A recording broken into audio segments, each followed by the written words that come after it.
女人家的外墙被整体掏空，用来进行一场可怕的直播。现场挤满了百姓，所有的镜头都对准正中的女人，她将把自己的死亡展示在5000万韩国民众眼前，这惊动了很多大人物前来观礼。现场布置了大量警力，却还是掩盖不住女人的惊恐。就在3天前，她家的墙壁突然出现一个幻象，对她宣布了一条死亡预告，说她在3天后的10点会受到神的审判，下地狱接受惩罚。近期确实有很多这样的传闻，甚至有人已经在收到预告后被杀死。女人害怕极了，可就在这时，一个男人找到了她，声称要给女人50亿，只要她答应把自己的死全球直播。为了给2个孩子留下后路，女人答应下来，却没想到这个男人手眼通天，竟然在现场弄了这么大阵势，还对外宣布女人将受到神的惩罚。眼看预言的时间已经来临，所有人都屏住了呼吸，紧盯着女人的背影，不愿错过任何1秒钟。随着最后一声倒计时结束，现场没有任何动静，人群开始骚动。难道这传闻都是假的？可是很快，地面出现巨大震动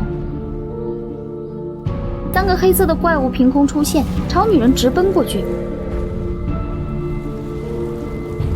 女人被怪物用最残忍的方式虐打得不成人形，现场的人们惊恐的不敢再看，看直播的也是惊叫声不断。接着3只怪物合力发出刺眼的强光，将女人直接烧成黑炭，然后撕裂空间消失不见。这恐怖的场面几乎颠覆了所有人的认知，不得不信有地狱的存在。一名刑警甚至虔诚的下跪，紧接着大人物全部跪倒在地，所有民众也伏地不起。不久后，那个花50亿搞直播的男人出现在新闻上，原来他自称是神的使者，早在10年前就开始警告世人不要犯下罪孽，否则就会被地狱使者盯上。民众一直对他组建的真理会嗤之以鼻，他这才选择了直播这次刑罚。很快又有人不断接到预言，被地狱使者杀死。一个刚刚出狱的杀人犯在被发现时也已经成了焦炭，民众全都炸锅了，大半个国家的人开始信奉真理会。可谁都想不到，这个自称神使的男人竟然在几天后找了一个偏僻的地方躲起来，因为他早在20年前就已经收到神的预言，可他那时候还是个孩子，到底能犯下多大的罪孽呢？这个男人惊恐地盯着时间，还有1分钟就到了预言他死亡的节点，他吓得浑身颤抖，不知道迎接他的会是什么。震动声准时响起，3只黑色怪物冲进来，直奔男人而去。他仓皇而逃，跑到了拥堵的大街上，但还是敌不过地狱来的使者，他们直接发出耀眼的强光，将他化成一具焦炭，接着再一次消失不见。随着不断有人诡异的死去，一个叫真理会的组织渐渐浮出水面。这个刘会长更是神奇，他早在10年前就开始提醒世人不要做坏事，否则地狱会来收人。起初人们都认为这是某种高端的谋杀，没人相信那套地狱说辞。警队老陈发现这个刘会长见义勇为，多次不顾危险救人，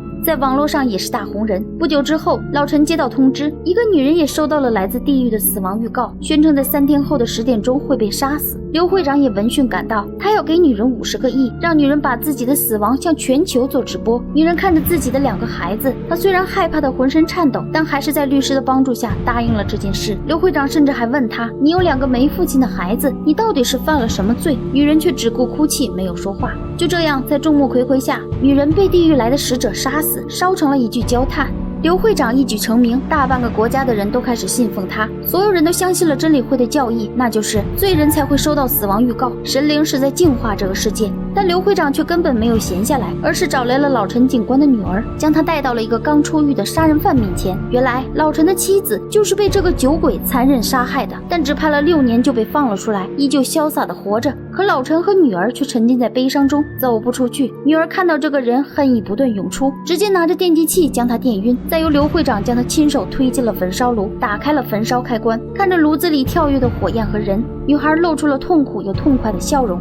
与此同时，老陈也在监控里看见了女儿作案的身影。在刘会长的直播中，他又看见女儿的校服就挂在这个人的衣柜中，他愤怒了，直接跑去找刘会长，却被好多他的信徒堵在门口群殴了一顿。最后还是刘会长打来电话才将老陈放走。他让老陈来到一个荒废的孤儿院，在这里刘会长终于道出了实情。原来早在20年前，他就已经收到了死亡预告，预告的时间就在5分钟后。老陈懵了，问他到底犯了什么罪。刘会长却凄凉地说，自己连根铅笔都没有偷过。可这不对呀，不是有罪之人才会受死吗？刘会长这才坦白，其实死亡预告根本就是随机的，不存在有罪之人的说法，这一切都是他的谎言。但他的目的是想让人们因此感到恐惧，从而让世界变得更加正义。老陈没办法揭穿他的谎言，因为那样他的女儿是杀人犯的事情也就瞒不下去。几分钟后，刘会长被地狱使者烧成了焦炭，但地狱的死亡预告还在继续。一个男人自杀身亡，可是在葬礼现场，他的魂魄却突然惊恐地出现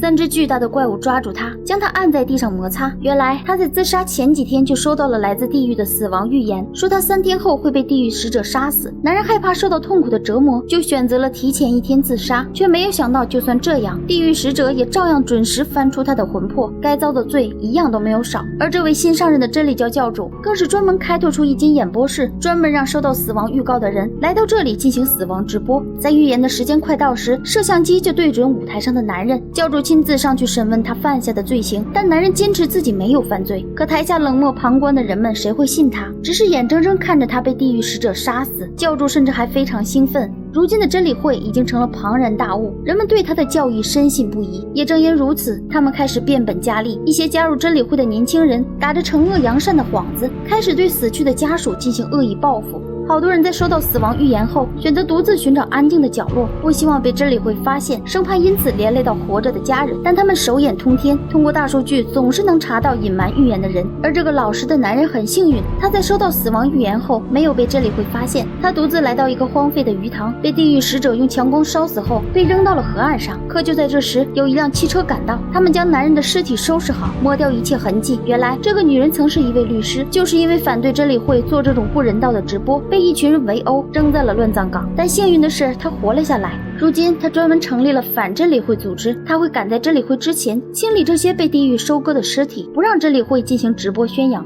即使无法阻止地狱来收割人类，但至少先解决这个误导人类的真理会。直到有一天，转机来了，一个刚出生2天的婴儿竟然也收到了死亡预言。这一幕被孩子的妈妈录了下来，夫妻俩都懵了。不是只有有罪之人才会受到审判吗？一个刚出生的孩子怎么可能犯罪？这让他们对真理会的教义产生了怀疑。男人因此去找到律师，希望得到律师的帮助。谁知律师听到后，竟然提出一个更可怕的要求：女人为刚出生的孩子拍照，镜头里却出现一个巨大的鬼头，他正在对着婴儿说话。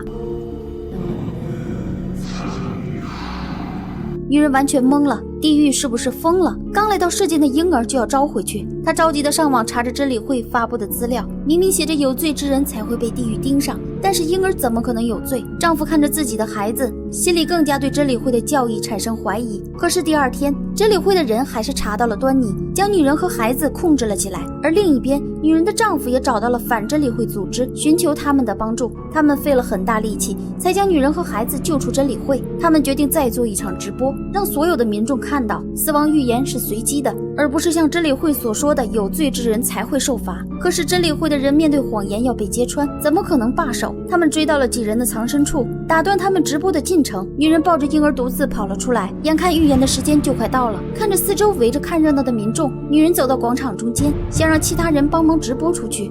震动声突然响起，地狱使者再次降临，他们毫不犹豫地冲向婴儿。